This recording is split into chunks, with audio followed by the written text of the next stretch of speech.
Hello, you're watching Much Ado About Something today, and I'm Donna, and I'm glad you're here. Well, today I had a request from a follower, a viewer of mine, that was interested in how I put together and make teas. Well, I'm in front of my tea cabinet now. I've got it tore down for your sake because I'm going to share some things with you today about how I put together and make some teas. This is an antique cabinet that Donald inherited from his grandmother, and it houses most of our teas and our tea equipment. And I'm going to share with you today how I choose teas in the morning and let you know a little bit about what I know about tea. Now, there are two kinds of teas. There's black tea, and it comes from the Camellia sinensis plant, and it's a wonderful tea, and from that is where the 6 teas are made that are enjoyed on a regular basis. Green tea, black tea, oolong tea, white tea, yellow tea, and dark tea. That's the Camellia sinensis plant. It's the scientific Latin name for the tea plant. And it's true tea. And then there's another type of tea, and that's herbal teas. And that's what I'm going to share with you today because that's what I drink most of. But I do add black tea to my herbal teas sometimes. I mix them up. Now, 1.5 million people in America drink Camellia sinensis tea in some form or the other. These are the most popular forms: green tea, black tea, oolong, white, yellow, and dark. So in some form or the other, there are 1.5 million people drinking Camellia sinensis teas. That's the black tea, the most common forms of teas here. And then the second type of tea is the herbal teas. Now, I've shared with you on my channel here, I've shared foraging tea, foraging herbs for tea. I've shared Donald and I foraging mullein tea, mullein plants for tea, and for other purposes, but mainly I drink a lot of the mullein tea when it's respiratory or health related. And then I've shared with you me harvesting goldenrod and other things here on my channel. Now, I forage for some of the herbs that I make my teas out of. I do that because I'm an Appalachian. I'm an Appalachian from cultural black background from the Appalachian Mountains. And I'm from southern Appalachia. And I enjoy herbal teas. We grew up using herbal teas for remedies for different things. That was like our over-the-counter type of remedies that we soothed and treated our ailments with. I'm not a doctor or a health care provider of any kind, so any information that I give you is solely information that I grew up knowing and that I researched and found out for myself. You are advised to research and find out for yourself because nobody knows your health like you do. And there are certain herbs that shouldn't be given to pregnant women or breastfeeding or children. There's just limitations on herbal remedies, and there would be no way I could advise anything for you. It has never been easier to research an herb or any kind of anything that you're interested in. It's an excellent time to do research and to get accurate information about anything that you're interested in. So I encourage you to always do your own research. I do my research before I harvest and gather and drink my teas. I base them on my flavor taste, what I like to taste, and also what I need at the time. Maybe there's something that I need that's soothing. If I have a sore throat or something, I might choose peppermint tea or spearmint tea, something that's soothing to my throat. And so that's how I pick my teas. Now, here are all the teas that I've gathered together, all of the herbs. They're just edible herbs. Like here I have angelica root, lemon verbena. I love the taste of lemon verbena. You can see it's almost gone. Echinacea, that's a great immune system enhancer, and it's a wonderful tea. There's passion fruit that I gathered from my own vines and dried it. I have tangerine peels. I've pulled all of these out of my cabinet so I could share them with you. I have sassafras here. There's mullein flowers. I don't usually make tea from mullein flowers. I usually make eardrops from those, but there they are. And here are some camellia flowers, petals that I have in here. There's rose petals. That makes a lovely tea, a delicate tea. I've got dandelion, dried dandelion. So I've got a lot of herbs here in this box. I've got a lot of harvested herbs. Some of these I foraged for. Some of them I grew in my own garden. And there's a House of Health, a store that I love to go to that offers dried herbs that sometimes I'll buy. If I don't have the room to grow what I would like, I sometimes can find what I want there. So this is where all of these teas have come from. This is elderberry.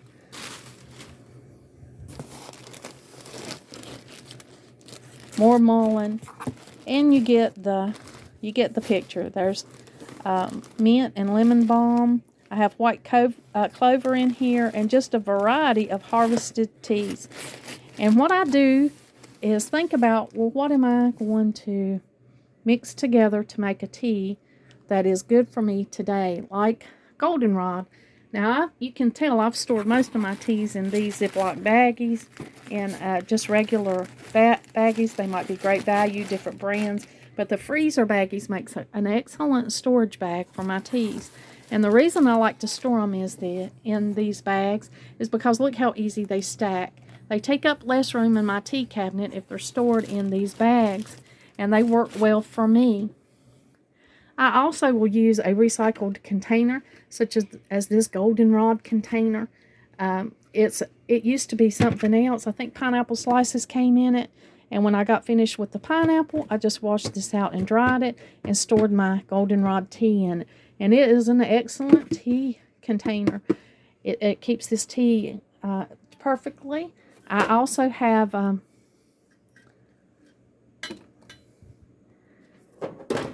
some cookie tins that I saved. This has dried mullein, and then I have one that has dried sage in it. So I sometimes will use a cookie tin. I'll repurpose something like that. And store my teas in. Now last year I invested in two of these tea caddies. Teas that I buy over the counter or people give me for gifts. My husband gave me a huge box of tea for gifts, all different flavors, all different kinds. And I like to store them in these. They're easy for me to see and pull out what I want to use.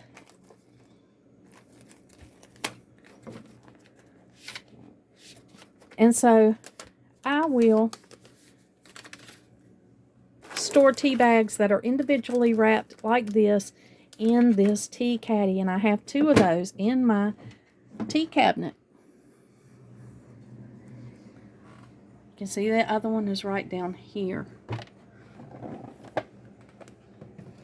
This is most of the equipment that I might use for tea drinking, and I'll share what I have in here. These tea caddies I ordered from Amazon. Very easy to store a lot of teas, and I drink tea every day, sometimes 2 or 3 times a day. So this is an excellent way for me to store this tea. Now I have just a little caddy over here, this type little soft thing. I have most of my dried teas in here. This is where I pulled out most of them that I just shared with you, and I flatten them out and I keep them in this tea caddy. And that tea little caddy goes into the tea cabinet over here. Now once we've decided that we're going to have a cup of tea, I get out a cup and then I choose an infuser. Now that you got several kinds here, there's this little infuser right here. It opens up right here on the side with this little clasp. You put your tea inside, and then you hang your little tea ball on the side of your cup, and you let your tea infuse. This one is sometimes a struggle for me in the mornings. I'm not sure why, so I haven't used that one as much as I used to. Then they've got these little kind here. My sister gave me this as a gift, and it's adorable. You open the bottom of him and put your tea in, and then it just infuses. And he's cute hanging on the side of your cup. I think he's made from silicone. This is the one I find myself using the most. You just squeeze it together, it opens up, and you feel the bottom and you just fill this little thing up with whatever tea you decide to use.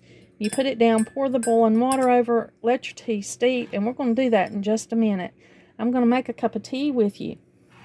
Now, I choose to blend my teas together by taste. If you've watched this channel, then you know that I love tea, and I love to drink black tea, especially in the mornings. There's so many good effects of, excellent effects of black tea. I've got them wrote down here, my notes. I think they're all under this tea. They are. Here are my notes.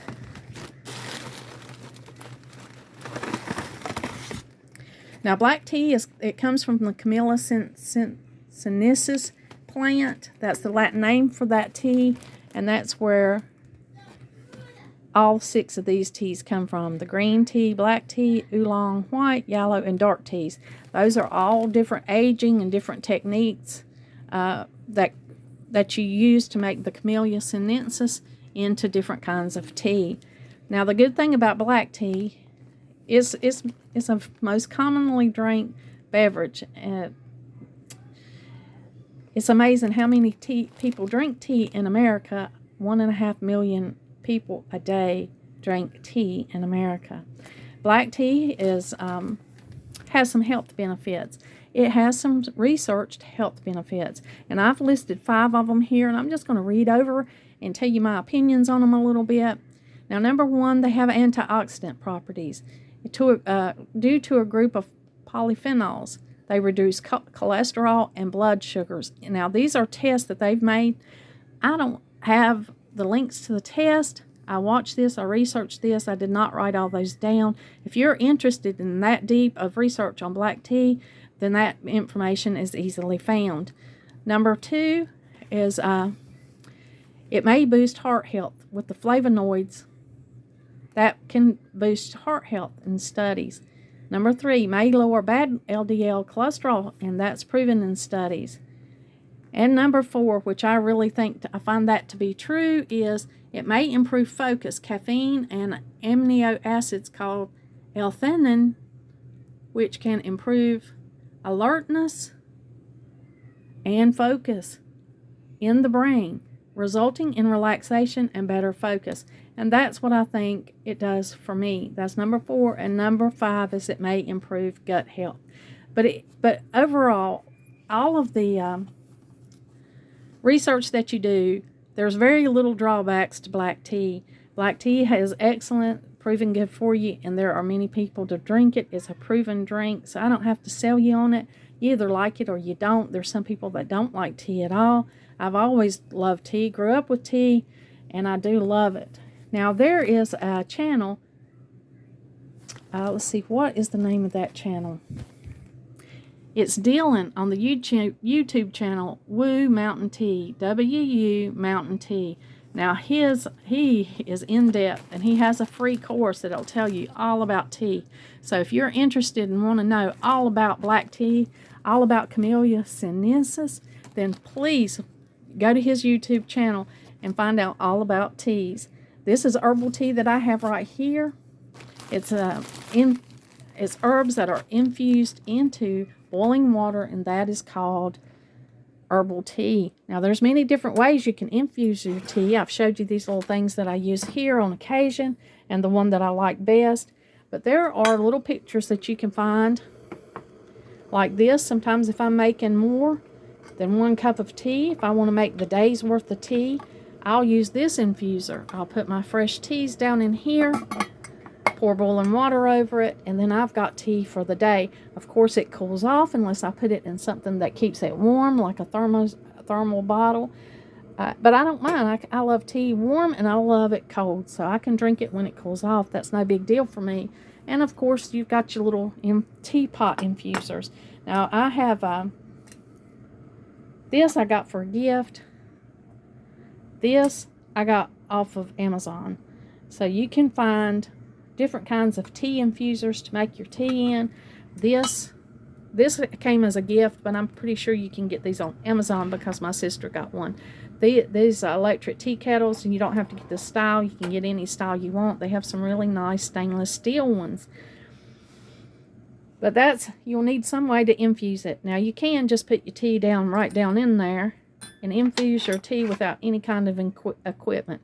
Only thing with that is you're going to have particles floating around in your tea, and if you do that, then you'll have it to deal with. You know, there's a chance of you getting them, swallowing them, which won't hurt you, but some people don't like that. They don't like the texture of it, so they go ahead and infuse their teas with some diffusers that are easy to remove, easy to clean. Well, I think today we're just going to have some,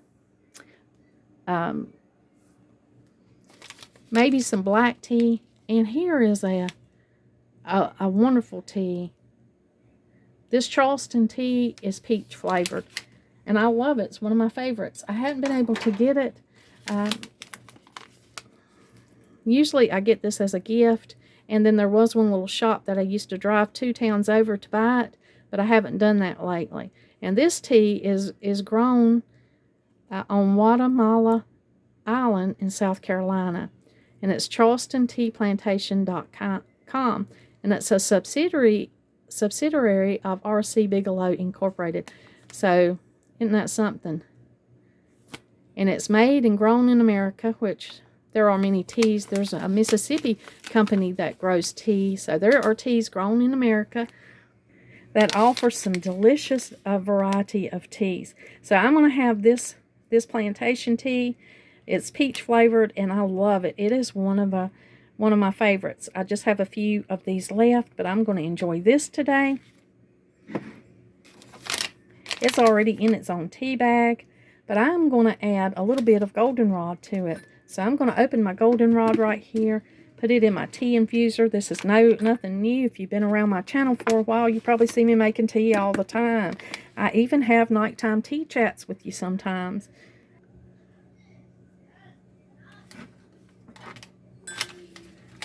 Now I'll just open this up and take a little bit of this goldenrod and just kind of pack it in here. Not too tightly, kind of loose.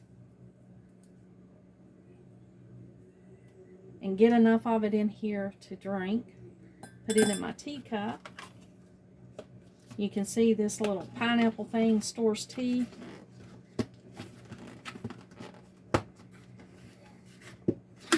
Perfectly. Now I'm going to open my Charleston Tea Plantation.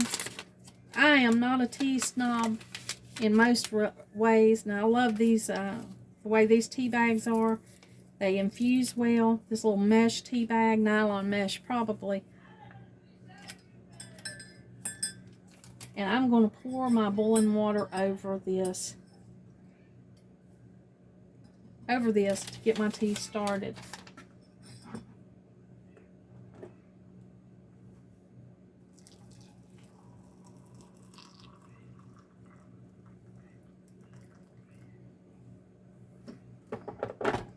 I like to let my tea steep for at least 10 minutes because I like to get a lot of the good flavor out of it.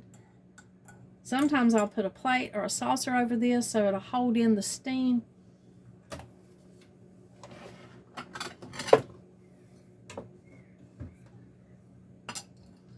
And I'll let my tea steep this way. This one I've already had going this morning. I've already had a cup of tea this morning. But this one I've got goldenrod and a few other things in, and I've got the Taylor's Black Tea, which is one of my favorites. The Tea Room Blend Leaf Tea. This is a loose tea, and I think it's delicious. I really enjoy that tea.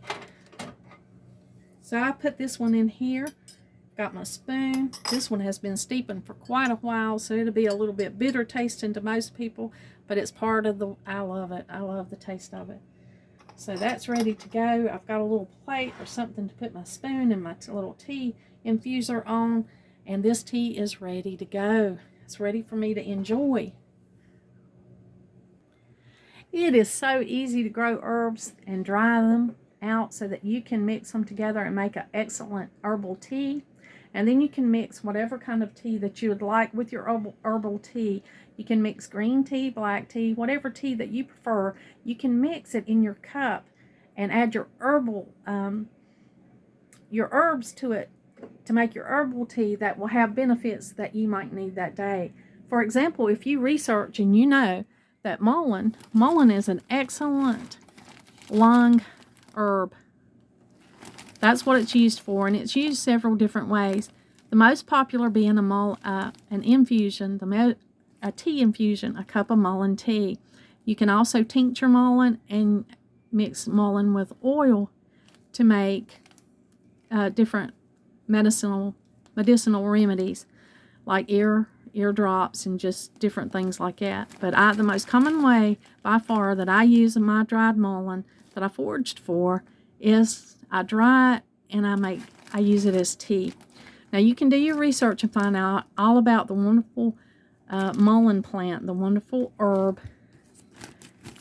And then there are others, lemon balm. I love the flavor of lemon balm, so I have got to grow more this year. This is all I have left.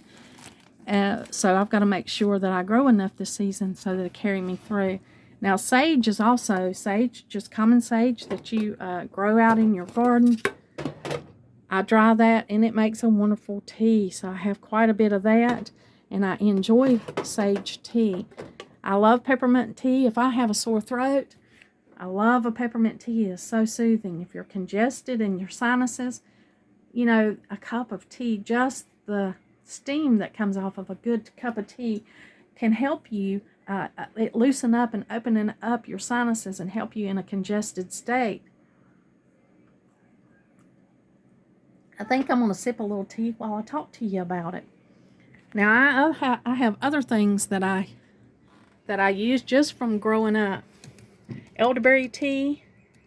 Elderberry tea is a great immune stimulating herb. We harvest this. We've got a few black elderberry bushes and we do harvest elderberry tea. I mean elderberries to make tea and to make I make a syrup that I actually take it every day. And in here I have got some nettle leaf. This is nettle leaf, and it's kind of powdery form, so it comes through my infuser sometimes, and it's floating around in my tea, and I drink it anyway. Nettle leaf tea, nettle leaves in general have great properties. Nettle leaf tea has a lot of good benefits. I'm going to let you research any herb that you like because you know your unique body condition, and you know what you like. If you like mint, or whatever kind of herb taste that you might like, you can make a tea from. This is white clover tea. White clover tea, and white clover smells delicious. If you've never smelled white clover, and of course red clover tea is a very good tea. So there are different herbs that you can grow or that you can buy and gather that you can use in your teas. Dandelion tea. And so I would just research and know the properties of my herbs, and I know the herbs that I enjoy, and that would be the herbs that I would start with. I would start with the teas that I love to smell and to taste, such as sage, lemon balm, mint. Those things are easy to grow in a garden, and they're easy to harvest and dry and to add them to your teas. And other things you might want to research, like this angelica root and just different things. Find out how to acquire those things, research all about them, and see if they're right for you. Find the flavors that you like the most or the benefits that you need the most, and then just mix those and make those into separate bags that you can use to mix together and make teas. And of course, I've got the teas that have been given to me as a gift, or they're just purchased teas from a health food store. Most of these teas come from a health food store. They have wonderful properties. Here is a Tulsi lemon ginger, great for digestion. If you have an upset stomach or any kind of stomach problems, I like to drink that. Here's a daily wellness tea. Can't go wrong with that. That's a good thing to have in the middle of the day. Over here are other things. I think there are blood stimulating teas. So there are teas for just about, well, this is an immune tea for breathing, but there are teas for all kinds of things. If you start looking and start reading about the teas and the benefits of them, here's blood circulation. Who couldn't use more of that? I have green tea in here that I just add to my other herbs. So I don't mind buying teas, even though I do forage and grow my own herbs to make my own teas. And I mix tea purely based on the taste, and the benefits of the herb that I've dried and put up to make tea from. For example, if you research goldenrod, then you know all of the qualities of a goldenrod plant. And so if you're having some kind of urinary tract discomfort or something that you want to catch before it gets goes too far, then you know you can mix goldenrod with, say, a black tea or any other tea, maybe even green tea, and it'll make a great tea for you for that day. That's the way I do it. That's what I do. Now, this is steeped for a little bit. You can see it's ready to go. It's good and warm. It's got the peach tea in there, and it's got the goldenrod. So I'm just going to lay that on my little plate. I'm going to taste this. Now, you can add sugar, lemon. Some people add milk. You know, you can add things to your tea. I don't add anything to my tea because I want the goodness that I've already put in here. I'm trying to cut out sugar because it can be a real problem. Sugar can accumulate, and you can have a lot of problems with sugar. So I just try to drink my teas plain if I can. Every once in a while, I'll add a little bit of honey. Oh, my goodness. That is so good. That is a delicious cup of tea, and I can't wait to finish it warm. So I'm going to have that in just a little bit and enjoy that. And the good thing about the tea, I remember coming in, I would be outside working on a chilly day and come in and make a cup of black tea and just add a little bit of lemon to it. That can be a lemon slice, that can be a lemon peel, that can be lemon juice from your refrigerator. But I'll add a little bit of lemon tea to black tea, and it's so refreshing and delicious. I enjoy it so much. It's one of the greatest small pleasures of life that I can think about right now. I just thoroughly enjoy a good cup of tea when you're cold, and say if you've been outside and it'll just warm you from the inside out, and then it has all those good benefits that we talked about before. But that's what I do to mix the teas. I take the herbs that I like best. Based on the flavor of the tea, I love a lemon balm tea. I love a sage tea. Oh, and even basil. Do you know you can make basil tea? That has a delicious smell and a delicious tea. Because I enjoy those teas, I'll mix those and have those on hand just to enjoy. And then I have herbal teas, say if I've got something going on. If I want to drink more elderberry because it's cold and flu season, I'll use those dried elderberries, put them in an infuser, and make a immune stimulating tea from those elderberries. And that turns out, to be great for me. It really helps me. Have not been sick this year so far, but I have drank my elderberry syrup every day. And I've had elderberry in several cups of tea at least once a week. So that helps. It really does help to keep your body healthy. It really does encourage a lot of good things in your immune system and in your whole body functionings. Now that has been my experience with teas. I have researched every herb that I use and make a tea out of. I have researched everything that I forage and make tea out of. I like to know what I'm doing and why I'm doing it. So I've got several herbal books. That's a good way to start. There's several good herbal tea books on the market that you can buy, and it'll give you recipes if you want to mix those. That's a good way to get started. A good a way to find out information that you can tailor a tea to your own personal need, to your own personal like. And that's a wonderful thing to be able to do that. I enjoy doing that. But that's how I choose and mix my teas. I keep on hand. I harvest and I buy what I like and what I think I'll use. I preserve it in a way and put it in my tea cabinet, and it's ready when I need it. It's ready when I need to put it into an infuser, whatever way I choose to make tea that day. If it's by the cup, by the little pitcher, or by the teapot, I decide how I'm going to make tea that day. Boil the water. You want to boil your water. You don't boil tea. You just boil the water and pour it over tea. Your tea infuses, and you can let it infuse for as long as you want to. Now, if you infuse black tea, it's going to get stronger and stronger. I like it. I can drink it 4 minutes in or sitting here all day. It doesn't matter to me because I love the taste of the tea. I hope this helps you in some way. I hope it gives you some tips and makes you want to go get a cup of tea and enjoy it. There are some people that just do not want to drink a cup of hot tea of any kind. They don't want to drink black tea. They don't want to drink herbal tea. It's just not their thing, and that's okay. There are some people that'll like an ice glass of tea, but they never drink hot tea. Me, I hadn't met a tea that I hadn't liked yet. I love teas. I love herbal teas. And I love black and green teas. So those are my favorite. And I enjoy them multiple times a day. I usually like a good one in the morning, and I like black tea in the morning for the stimulating effects that I read to you about your brain. And I also like to have one maybe in the middle of the day because it gives me a little pickup.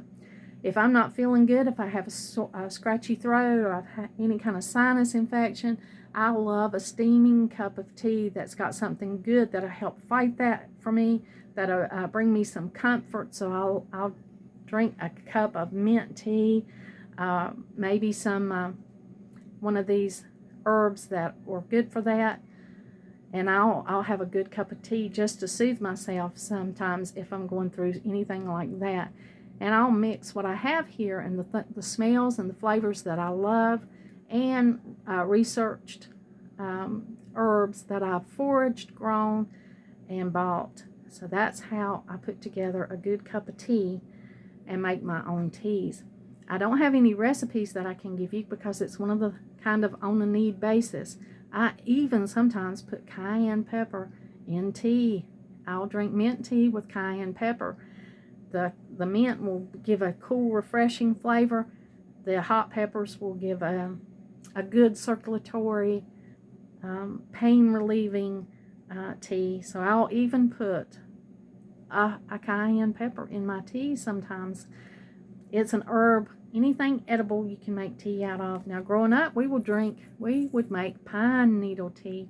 That would be a good form of vitamin C. Pine needle tea is good to drink if you're having a cold. Long needled pines, like a white pine, we've always used white pine or whatever was close by. So we would make pine needle tea. So any plant that's edible, you can make a tea out of it. I'm not saying it would be good, but anyone that's edible and non-poisonous would make a good tea if that's what you want to try. Well, thank you for joining me and let me share that with you. I hope it's encouraged you in some way to want tea. I am going to enjoy this good hot cup of tea that we just made, and I am going to put this cold cup into my bottle, and I'm going to have it tomorrow, maybe midday. Thank you for joining me, and like always, until next time.